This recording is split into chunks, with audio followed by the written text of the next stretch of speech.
Dicas estranhas, talvez não tão estranhas, mas tem algumas ligeiramente inesperadas. Uma dica. Muito bem, quando você escreve, para manter a fluência, tá? Quando você escreve, pare antes de se esgotarem todas as ideias. Isso é uma dica interessante que eu já vi vários escritores dando. É uma dica para manter você aquecido, ou seja, escrevendo todos os dias. Porque se você se esgota muito num dia, no dia seguinte vai ser difícil você começar. Se você terminou completamente o capítulo, a parte, você explicou tudo, é difícil você começar uma parte nova. Então é legal você terminar tendo um pouquinho que é fácil fazer, que já está planejado, você já sabe o que você tem que fazer, é tranquilo, é fácil, e você para ali. Então, no dia seguinte, você volta, isso aqui é tranquilo, isso aqui é... Você começa fácil. Então, você fazendo assim, você facilita o seu aquecimento no dia seguinte. Isso vale para ficção ou não ficção. Então, você deixa o seu começo do dia seguinte fácil, porque você não termina tudo no dia que você está trabalhando. E como ritmo de trabalho, tá, gente? Não se esgote. Então, não trabalha demais 15 horas num dia, porque você provavelmente vai estar cansado no dia seguinte. Isso é uma dica para manter ritmo, tá? Não pegar bode da história, Laura? Então, se você, mesmo não ficção, né? Se você se descabela num dia, no dia seguinte você vai estar exausto. Aí você não aguenta. E o suco criativo aí não tá tão bom. Então, esse lance. Então, pare enquanto você tem ideias e pare enquanto você tem energia. Ou seja, não vá até o fim do tanque seu de gasolina, tá? Para não pegar ranço. E não ficar exausto, não ficar paralisado, né? Não ficar olhando aquela tela em branco, né? Então, evita isso, né? Segunda dica. Essa é uma dica muito interessante para a maioria dos escritores, não todos, que são os escritores prolixos. A maioria dos escritores é prolixa, ou seja, escreve a mais e não a menos. Eu conheço algumas exceções. Eu conheci uma vez um escritor, Pedro Dutra, que é extremamente sintético, então ele tinha um problema oposto. Mas a maioria dos escritores explica demais, vai além... fala além do que precisaria. Então, eis aqui uma dica muito interessante de uma escritora bem experiente que diz o seguinte: olha, depois que você escreveu o lote do dia, volta lá e veja se não dá para cortar o último parágrafo, as últimas linhas, porque é muito provável que sejam excessivas. Achei interessantíssimo. De modo geral, eu não sou a favor de editar enquanto você escreve, mas essa é bem específica. Depois que você acabou, veja se não dá para tirar um excessinho ali no final. Achei muito pertinente para quem é prolixo, muito provavelmente extremamente útil. Ou seja, 2, 3 linhas, um parágrafo, talvez 2 parágrafos sejam inúteis. Ou seja, você já chegou no ponto e você está meio que cozinhando além do que precisa. Olha, aqui o Thiago Gonçalves está até falando. Se você diz que arrisca e funciona muito bem, sempre deixa um golinho do dia anterior, anota para não esquecer e continua no dia seguinte renovado. A ideia flui até melhor. Perfeito, Thiago. Exatamente. Porque você já começa ali, já tá tudo engrenado, digamos assim. É melhor do que, terminou tudo. Muito bom, que bom que você pratica, né?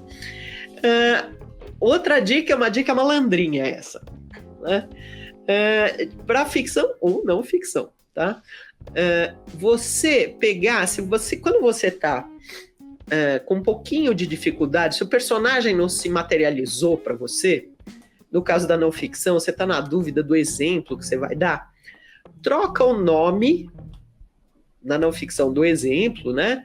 Na ficção do personagem, troca o nome para alguém que você conheça e de quem ou você goste, no caso de um personagem simpático, ou de quem você não goste. Alguém do seu círculo, que você conheça bem. E continua a história, ou o exemplo, no caso da não ficção, com aqueles nomes. Claro, em sendo o Word, depois que você deitar e rolar, por exemplo, de uma pessoa que você não gosta, você vai criar com mais prazer os problemas, as encrencas acontecendo com aquela pessoa. Se for uma pessoa que você gosta, você vai criar com mais facilidade as conversas, a ligação emocional que aquele personagem cria com outros. Então você está usando uma pessoa que você conhece direto, chupinhando da sua vida, certo? E colocando lá. Depois, é claro, você lembra de, se for no Word, se for em outro programa, talvez você tenha que caçar, mas no Word é facinho substituir o nome pelo nome fantasia do personagem, que você não vai usar uma pessoa do seu círculo para sair publicada no livro, né?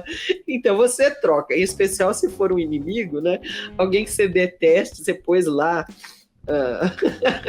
um antagonista malvadíssimo com o nome do vizinho que você detesta, talvez seja um pouco chato, né? Mas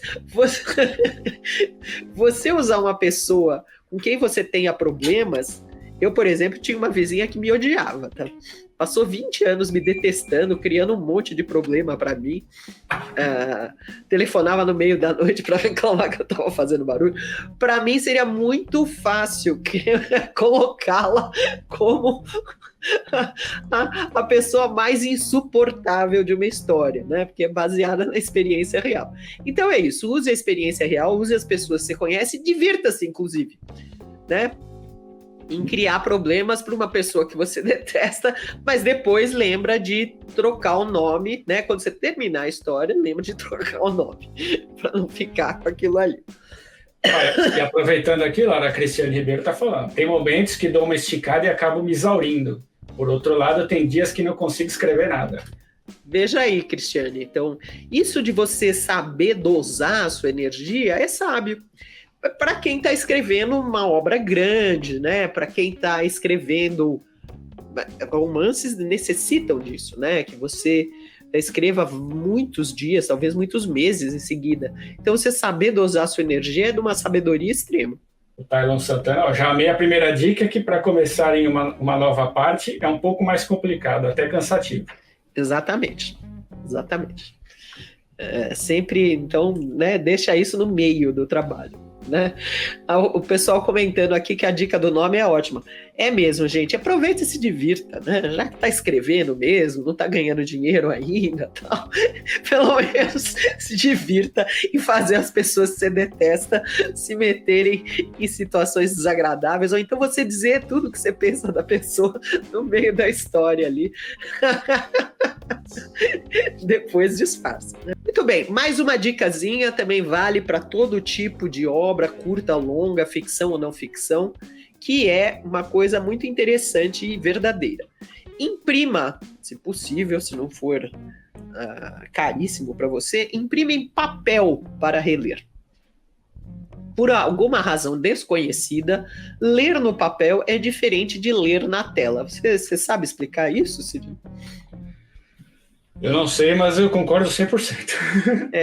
É muito mais fácil ler no papel, você pega muito mais erro, você lê com outra atenção, outros olhos. É pura verdade, tá, gente? Meu palpite é que seja a luz do monitor que canse os olhos e tire a atenção. Pode ser, né? E ele tem uma ligeira vibração, né? Que cansa. E texto longo no monitor, ele fica muito cansativo, tira muito, você não consegue ficar focado, né? Exatamente. Então, papel, né? Para fazer, na hora que estiver editando, você imprime, porque aí realmente é muito mais tranquilo, o olho não cansa e você pega muito, infinitamente mais. Eu já trabalhei muito com revisão, era muito diferente revisar no papel e revisar na tela. Tudo bem que hoje todo mundo revisa PDF na tela, mas ainda assim é mais gostoso e mais eficiente ser no papel. Então, recomendo. E aliás, uma coisa que eu faço aqui, porque vocês sabem, eu trabalho 16 horas por dia, 14, 16 horas por dia na frente de monitor. O meu monitor de trabalho do dia a dia, ele tem a luz muito baixa, né, o brilho muito baixo, e eu tiro um pouco do contraste também. Então, fica bem escuro. E quando eu tô, sei lá, quando eu vou deitar, aquela última olhadinha que você dá no celular para ficar vendo meme, para dar umas risadas antes de dormir, na luz apagada, eu quase que eu zero a luz do meu celular, quase no zero, até para ficar confortável de ler, também para facilitar daquele soninho. Não deixa no talo aquele brilhão que ilumina o quarto inteiro. O cérebro funciona diferente, né? Com os dois tipos de meio. Olha, tem gente aqui já comentando. A Débora D'Antônio está dizendo: essa de imprimir eu uso. Parece mais fácil de reorganizar as ideias depois de ver no papel. Exatamente. Fora que você pode escrever, né, na margem, você pode fazer umas flechinhas, você pode realçar com amarelo, se você está meio preocupado achando que precisa voltar ali. Quer dizer, você pode brincar no papel de um jeito bem visível. Eu gosto muito de mexer no papel, em sendo possível. Né? E a Nômade está falando, eu estou escrevendo na total aleatoriedade, primeiras palavras que me ocorrem, e aí no outro dia vem e lapido a versão definitiva e mais sintética possível.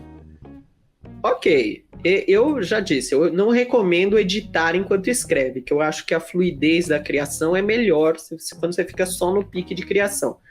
Mas essa pequena cortadinha no final, acho que não chega a perturbar o ritmo. Mais uma dicasinha também vale ficção e não ficção, que é fazer, não importando se você tenha um roteiro detalhado ou não, é fazer um resumo das cenas, no caso da ficção, ou um resumo do conteúdo dos capítulos, no caso da não ficção, por itens.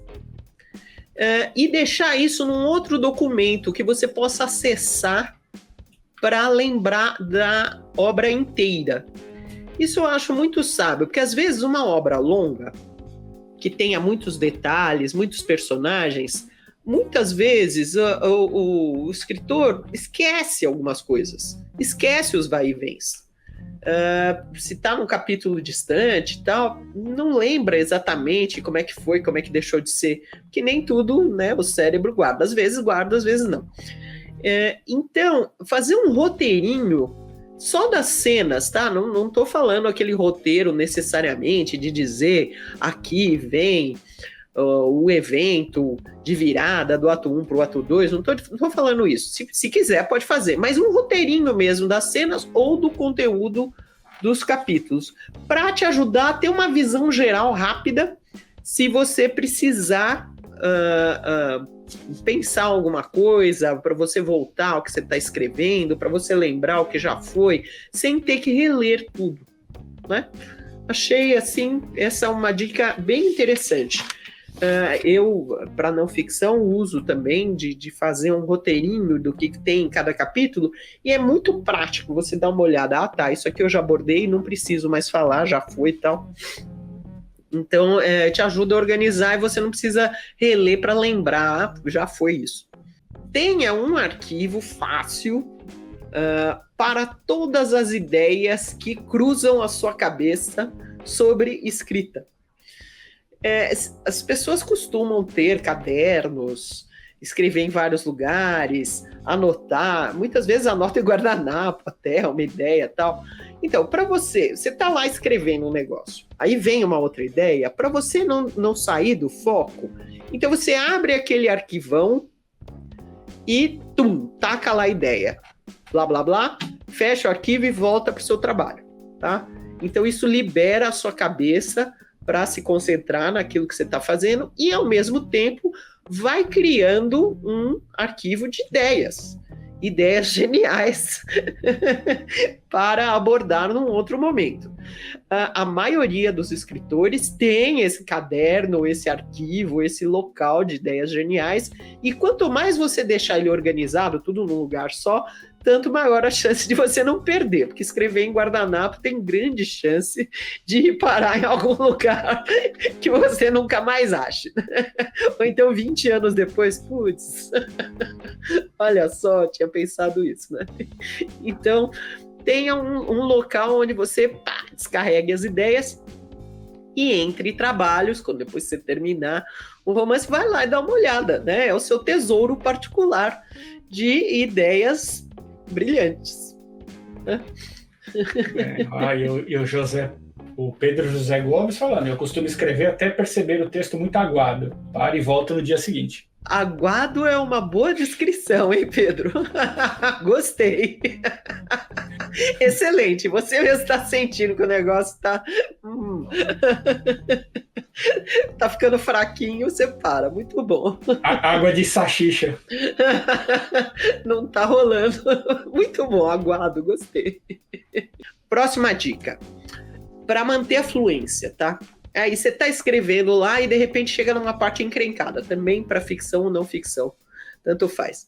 Aí você enrosca ali, não tá conseguindo explicar, não tá conseguindo desenvolver, tarará.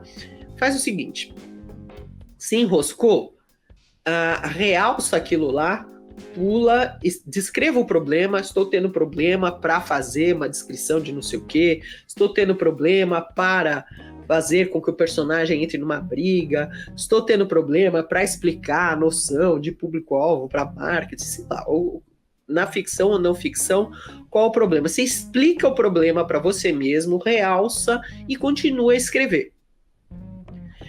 Isso faz com que você não perca a fluência, porque veja, a gente não precisa escrever tudo linearmente, a gente pode pular uns pedaços.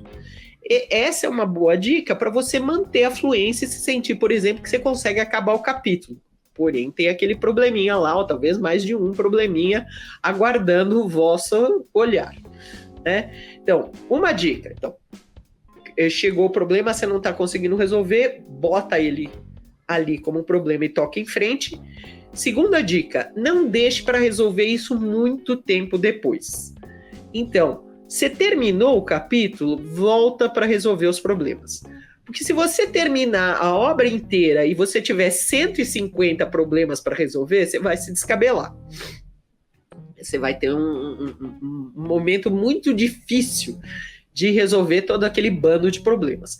Mas se for ainda dentro do capítulo, você ainda está dentro do assunto, dentro da cena, dentro dos personagens.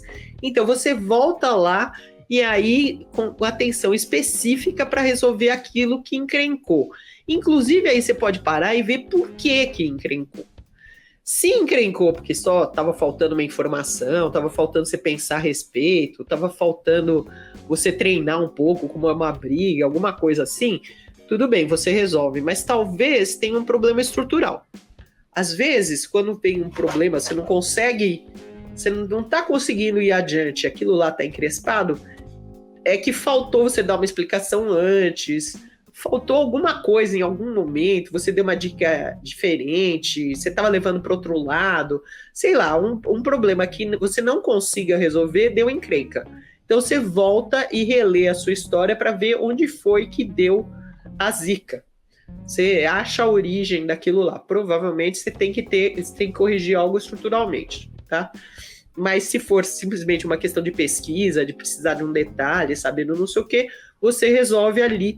E aí o seu capítulo, pronto, fica completinho mais rapidamente, sem você parar necessariamente ali no problema. Olá, eu sou a Laura Bacelar. Eu presto vários serviços no mercado editorial. Eu ajudo autores a tirarem dúvidas com consultoria, eu faço mentoria para quem quer escrever livros de não ficção e eu faço leitura crítica com viés editorial. Se você tiver interesse, veja os meus dados de contato aqui abaixo desse vídeo.